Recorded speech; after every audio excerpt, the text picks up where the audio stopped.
I evo nastavljamo razgovore na interesantne i korisne teme u otvorenom studiju i sada ćemo govoriti o humanitarnoj akciji. Pomoć će biti upućena Kraljevu, deci Kraljeva, ali ono što ovu akciju izdvaja od mnogih prethodnih jeste to da su učesnici, odnosno akteri, deca i da je decu okupilo zvonce. Evo imate priliku da vidite Svetosavsko zvonce, časopis i da kažem glavnoj odgovornoj urednici dobar dan i dobrodošlica Radmila Mišev. Dan, bolje vas našla. Dobrodošli, Radmila. Evo, nažalost, od kad je zemljotres pogodio Kraljevo, svedoci smo o tome da pomoći nikada dosta i dobro je što se organizuje mnogo humanitarnih akcija za pomoć Kraljevu i lepo je što se pomaže i deci i školama i tome da oni naravno nastave svoje i detinjstvo i obaveze kako bi trebalo dalje, ali ono što će izdvojiti zvonce za Kraljevo, evo ja bih volila da vi to kažete, jesu zapravo učesnici sutrašnjeg koncerta, recitala, kako da ga nazovemo, u 18 časova. Pa ko se to odazvao? Evo prvi vašem pozivu. Mi smo pozvali svu decu da pomognu onoliko koliko mogu, koliko znaju, ali smo želili da to ne bude ono mama, tata, dajte pare, nego da deca urade nešto sama. Deca vole da se igraju, onda kad se igraju da naprave jednu malu predstavu. Ima dovoljno dramskih tekstova u Svetosavskom zvoncu, da naprave neku predstavu, da je izvode u parohijskom domu, u svojoj zgradi, u svojoj školi i bez obzira koliki prilog sakupe, neka to bude jedno zrno, zrno po zrno pogača, to malo zrno je znak velike ljubavi.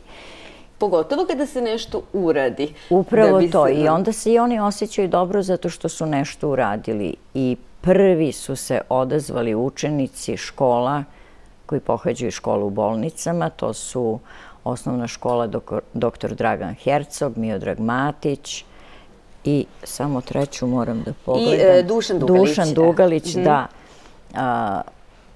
Tako da će deca sa Cerebrale, sa ovog instituta Isto Zotović, oni koji provode po godinu, 2 ili 3 u bolnicama, zato tamo idu u školu, oni su pripremili predstavu i oni će sutra govoriti i o prazniku, i pevaće pesmice, i radovaće se, i to je zaista i njima velika radost, jer eto, oni mogu nekom da pomognu, a pomoći ćemo osnovnoj školi u selu Mrsać kod Kraljeva. Njihova škola je jako oštećena i to je ono što je nezgodno u Kraljevu, spolja se ne vidi.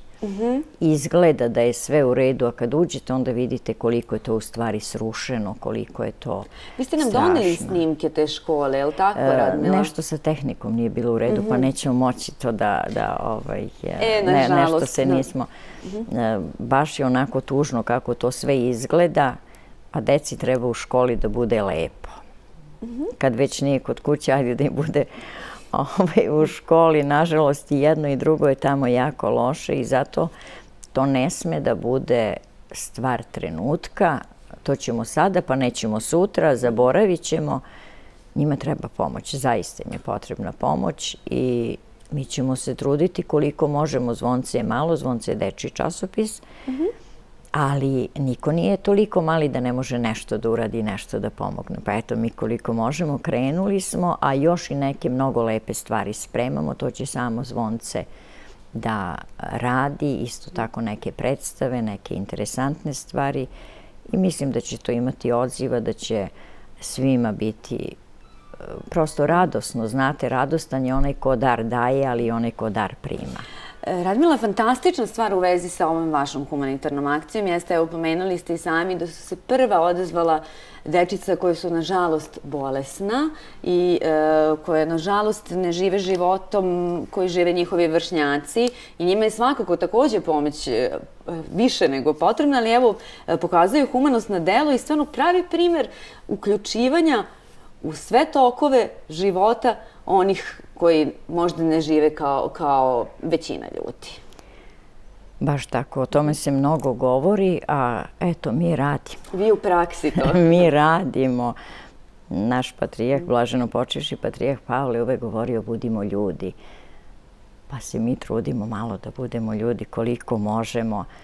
Eto, da pomognemo, jer nije slučajna ta saradnja sa decom u ovim posebnim ustanovama i bolnicama zato što Zvonce godinama sa njima sarađuje. I oni pišu i šalju svoje radove i crtaju i slikaju i to onako potpuno nešto čudesno i lijepo. I eto, nastavljamo saradnju. Sinoć smo bili na probi kod njih, koliko je to radosti. Valjda čovjek treba da ode kod njih pa da vidi kako je život lep. I kako treba da mu se raduje jer oni pružaju primjer tom hrabrošću, tom svojom snagom. Onako mali, a radosni i oči im iskre. Svaka čast tim mališanima. Evo sutra u 18 časova u parohijskom domu Vaznesenske crkve od Mirala Geprata imat ćemo priliku da vidimo šta su oni to spremili, šta će recitovati i izvoditi. Dakle, kogod želi može doći, naravno, i uživati u svemu što su spremili mališani iz, evo da ponovimo, škola Miodrag Matić, Dragan Hercog i Dušan Dugalić. A sav prihod namenjen je njihovim drugarima iz okoline Kraljeva za njihovu osnovnu školu. U Marsaću. Hvala vam najljepše na gostovanju u Otvorenom studiju.